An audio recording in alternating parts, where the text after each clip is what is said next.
All right, we've got a lot of questions that have come in, and we still have almost the whole crowd with us. So let's spend some time getting through some of these. I thought this was a really good question from King Shook. Performas are showing cash-on-cash returns without vacancy and maintenance. In the cash flow reduces or comes down a lot, usually to maybe almost zero. Then in this market, you have other investors jumping in based on cash flow, on fixed expenses only. Is it okay to ignore such basic due diligence just to be decisive? Very good question. No, it's not okay to ignore such basic due diligence. You definitely do not want to ignore such basic due diligence. Our performers always say we left vacancy and maintenance off, quite frankly, and I'm transparent about this because all of our competitors did too. You know, so like our numbers looked horrible compared to all the other people that are in this play in the same space.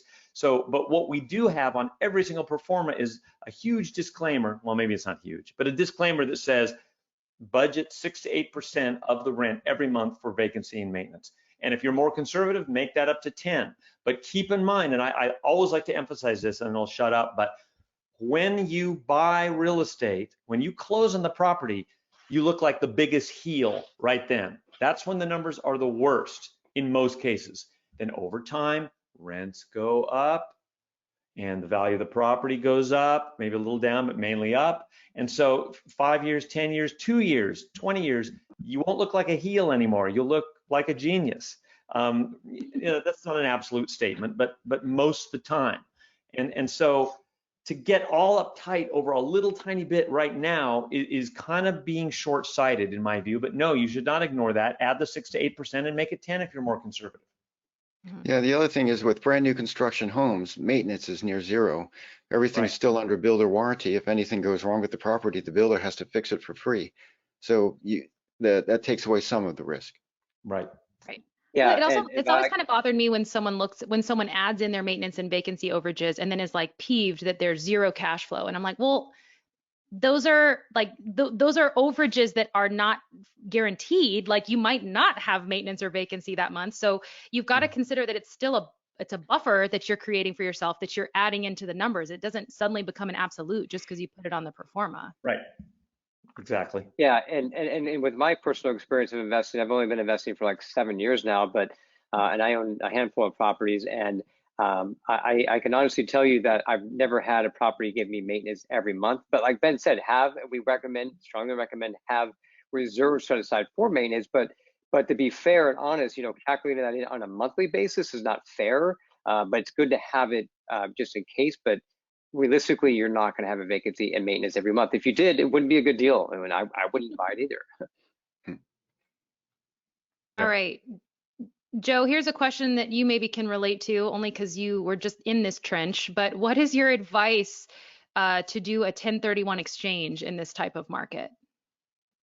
Oh, well, that's hard because the timing can be really tricky, especially with new home construction. If the construction gets delayed, you might miss your deadline. So as Ben always says, you should identify your replacement properties first, make sure you have those lined up, and then put your property on the market, your relinquished property. And in this market, it doesn't take long to sell a house. If you wanted to sell your house, you could put it on the market today and you'd sell it within a couple of weeks. So it's the trickier part is getting the replacement property. So I would line those up first, and then once you have that lined up, then you can put your relinquished property on the market, and everything should go well. And yeah, absolutely, Joe. But it also depends on the size of your relinquished property. If it's a 1.5 million property, then yeah, you absolutely need some advanced planning. But a lot of the people I talk to, they're selling a $300,000 or $400,000 property, and maybe it's vacant right now. They don't want to do that advanced planning thing and wait a year and a half, or maybe they're just psychologically done with it. They need to get rid of the place. That's fine. Just don't do new construction. I mean, unless there happens to be like some of our teams, every once in a while, they have something that falls out or someone drops out of a deal and there's a brand new construction that's 98% ready. But that's rare. But we do have 3 or 4 markets that are doing rehab. And if you've got a 300,000 or 400,000, even 500,000 1031, we'll be able to find you rehab properties that meet your criteria. It just takes a little more work, but it's certainly done, and we do it every month. All right, Brian asks, how can I access a member's experience in a given location? For example, if someone is using a property manager in an area that I'm getting into, I'd like to maximize their experience and suggestions. Brian, this is the whole concept of Real Wealth. We kind of aggregate that feedback and give it to you. And as you can see, I mean, we're all open books. Like, we are really transparent. It's a core value of ours at Real Wealth. Like, we are happy to give you feedback, the good, the bad, the ugly of what we hear from investors in different markets. Aristotle mentioned earlier, we have a YouTube channel, and Kathy Fecky, our CEO, does interviews with everyone from industry experts to just individual investors like us, like you, and she asks them about their experience. So you can learn about it, you know, hear from our members through that as well. We did a member panel about 4 weeks ago now. That replay is on the investor portal. I believe it's still on the homepage. So when you first log into the investor portal, I think you can see it there on kind of the quick links. But yeah, I mean, we're regularly bringing people's experience to the surface, so that you can learn from them, and we all benefit as a collective. That's why we're in this gig. Yeah, and we have a list of investors that have opted in to be contacted in that specific market. So Leah, you might want to point that out too. So we have a list of people. So if you're thinking about buying in a market but you're not quite sure and you want to get someone who's experienced it, I mean, chances are we have 1 or 2 investors that we can send to you their email address, and you can look at that. Also, the other great thing about us 4 is that chances are we have a property in the market that you're looking at, and so you can always ask one of us what our experience is. That's probably one of the best things to do too. Yep. All right, Amy asks, what are Zillow and Open Door going to do with all these houses that they buy? Okay, well, 2 things. One, they're buying these houses for the same reason we're buying them, is because they're great investments. They cash flow, they appreciate, they have depreciation and interest write-offs, and principal pay down and all that. So they just make good investments. But the second thing they're doing, Zillow in particular, is looking to build up a bunch of inventory. One of the problems with the housing market right now is that some people who want to sell are not putting their houses on the market because they're not sure they can buy a replacement property. So if you're a retired couple, empty nesters, say in Minnesota, and your kids have moved out and you don't need a 4-bedroom house anymore, you want to downsize to a 2-bedroom house in Florida, some of them are reluctant to do so because they don't know if they can find a house to replace it with. So what Zillow is doing is loading up on inventory and say, you should list your property with us, because we can guarantee we can find you. We have 5,000 houses in inventory, and we can make sure you get a good replacement house. So what that does is help grease the wheels so that the real estate market keeps functioning well. Right now, there's a little rigor mortis in some parts of the marketplace, but that's what Zillow's hoping to do. And that's a smart strategy for them. That's a reason to list your house with them as opposed to Keller Williams or someone else.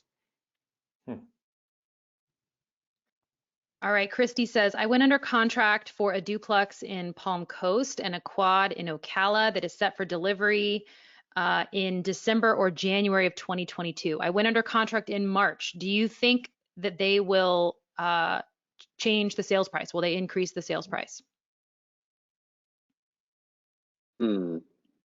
I saw that question too. It's like, I don't know. I mean, yeah, I think you should ask them. Hopefully not. You know, if it's just 5 months away. Some people are like, I don't want to stir up the hornet's nest, so don't talk to them about it. Well, that was my strategy with my closing. I was like, I'm going to lay low and just hope that I don't get the call. But hopefully you're not. Yeah, hopefully you're on the list. Yeah. So yeah. So the answer is we don't know. We don't know. But until they say something, then you can talk about it at that point. I do think our teams are getting better at like planning for it. I mean, it seemed that the most volatility of pricing happened from like November of last year to like March, April timeframe. So I suspect, if you go under contract now, these builders have now experienced like a really rocky road. And so I think they are probably getting better and smarter about their pricing.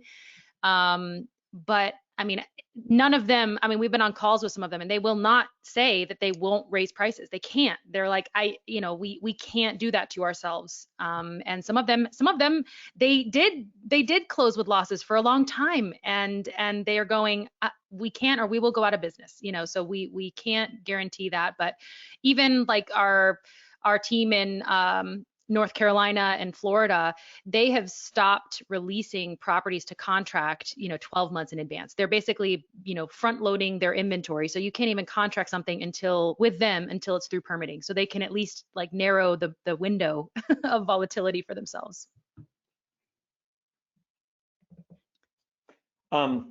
This is kind of a subject. I'm just going to address this real quick. Tree writes in, thoughts on using a HELOC to pay for a property, HELOC being home equity line of credit. I think it's a really good idea to use a HELOC if you're out of money. You don't have $100,000 sitting in a money market, burning a hole in your pocket, and you want to buy property in this market, but you're sitting on a house, either your primary or an investment property that has a lot of equity in it. I've done this 4 times actually. Set up a HELOC, home equity line of credit, on that investment or your primary property, and it's like a revolving door of credit. And then you can use that HELOC for the 20% down, and then get a traditional 30-year fix or whatever for the 80% or 25, 75, whatever. And then just the positive cash flow that your new property then generates, use that to pay down the HELOC first. Now, lenders are totally fine with it because it's a secured source of lending. It's not like, ooh, what are you doing? You don't have to sneak around. But it's great. It allows you to get into properties if you're comfortable with it, because you are, in a sense, 100% leverage, but not for very long, because you're going to pay it back, and it's against whatever home you're getting the HELOC against. And I'll shut up after this, but the one thing I really like about HELOCs is you're not locking into a 30-year payment. Here's your lump sum, Mr. Smith. Now you've got this payment. It's like, no, you're only paying on what you're borrowing at any given point. So if I have a 200,000 HELOC on a triplex that I've got 300,000 of equity in, I get a 200,000 HELOC, I pay 0. They're cheaper to get than normal loans. And then I pay 0 every month until, oh, hey, I think I need 20,000.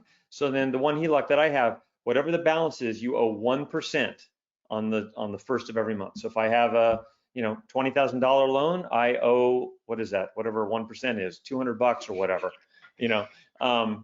It's really kind of nice. So yes, I think it's a good idea. Okay, this next question is maybe best because it leads me to a broader question. The question, and it's one that I've been asking myself, so I really want to pose the question to Ben and Joe and Aristotle, you people who've been doing this for some time. But his question is, what's your advice if the property manager is charging $150 to replace only the toilet seat?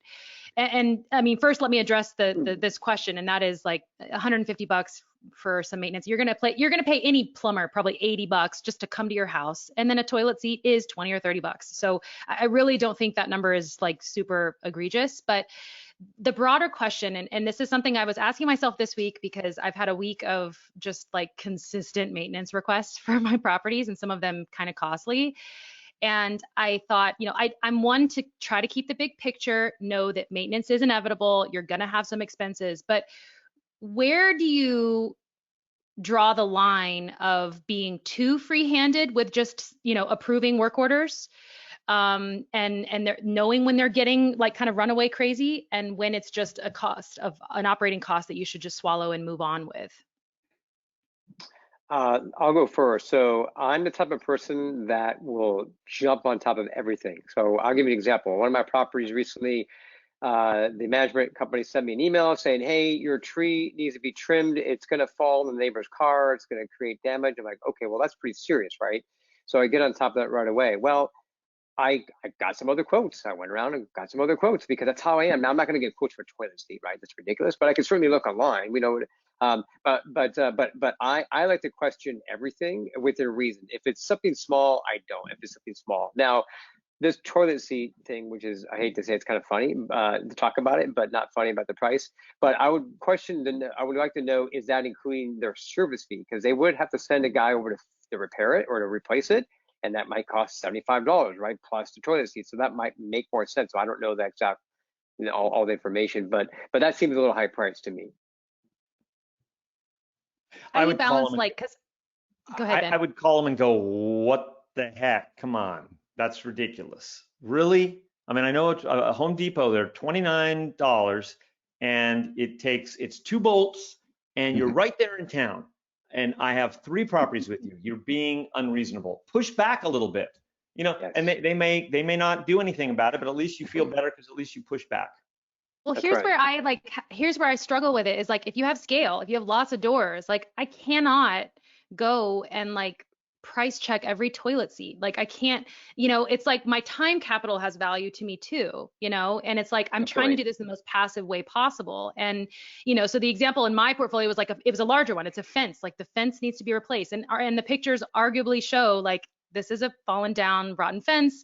It's $2,000 to get a fence, you know, with the quote that they gave me. So then I'm in this place of like, okay, do I now go down the rabbit hole of researching fence repair companies in Edgewater, Florida, and price it out and call people? Or do I just say, approved, fix the fence, you know? Well, you can ask your property manager to do some research too. Find different quotes and come back with a couple of quotes. Yeah. Yeah. Anything for those who are on the call who have not owned a property, your management company needs your authorization for larger things, but you know, anything below like 75 or 150 bucks, whatever it might be, they just repair, right? So I would definitely question that. But again, you know, if anything comes across, again, look at your statement every month. This is very important. Don't just look at your deposit, your bank account from your property.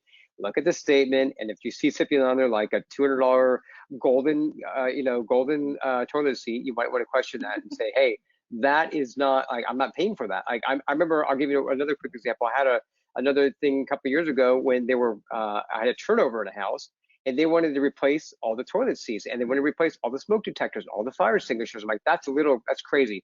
And I fought, and guess what? They took my advice and they didn't do it because it wasn't necessary to do that. So I think within reason, definitely step in.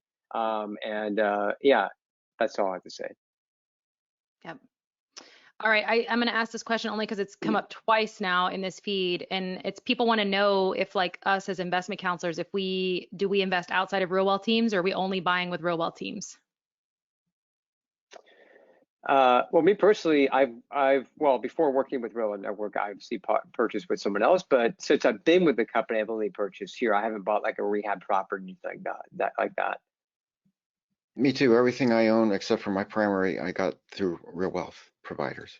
Yeah, if I know the area really well, like I have a house in Phoenix that I bought a year ago, I know Phoenix like the back of my hand. So I went out on my own and did it. But if I'm like in some upper Midwest area or Alabama or North Carolina, I really would rather leverage the experience and all the due diligence and vetting that we do.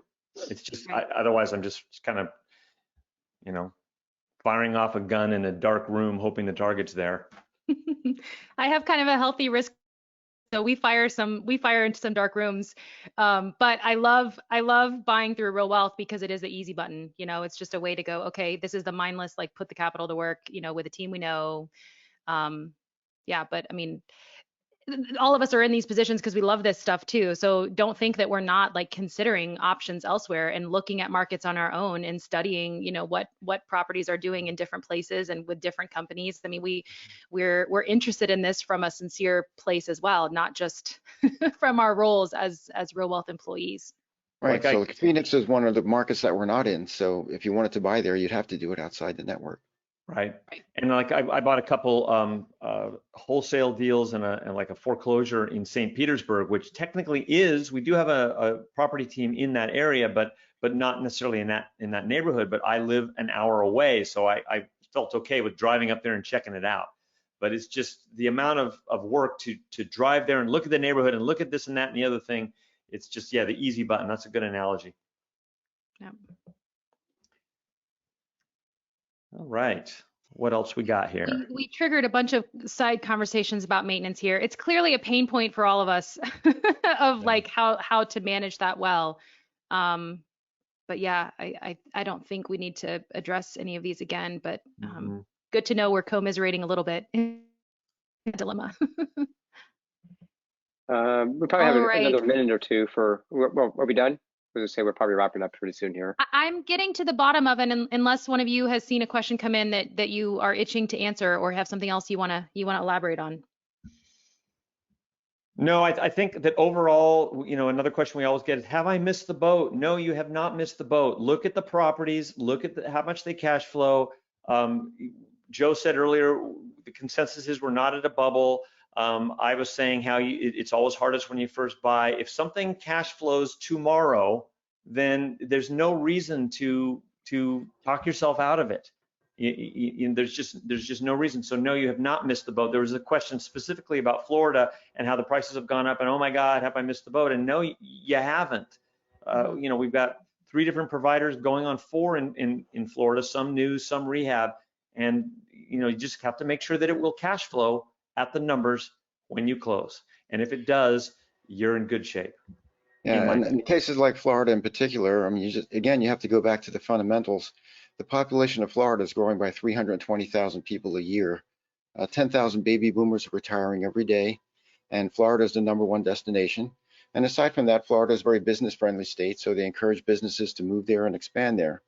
So 320,000 people basically translates into 100,000 households a year. And there's no way they can build 100,000 houses every year. So the supply and demand fundamentals are saying that prices are still going to go up in that market. Yep. Good point. All right, guys, this has been fun. I always enjoy sitting down together and just casually chatting about this. We'll continue to do this for you guys because I think our members do too, as demonstrated by how many people are here over the hour. So thanks so much to everyone for joining us this Thursday. We'll get this replay posted tomorrow up on the YouTube channel and on the investor portal. We'll see you later, guys. Take care. Adios. Hey guys. Bye. Bye. Bye-bye. Bye.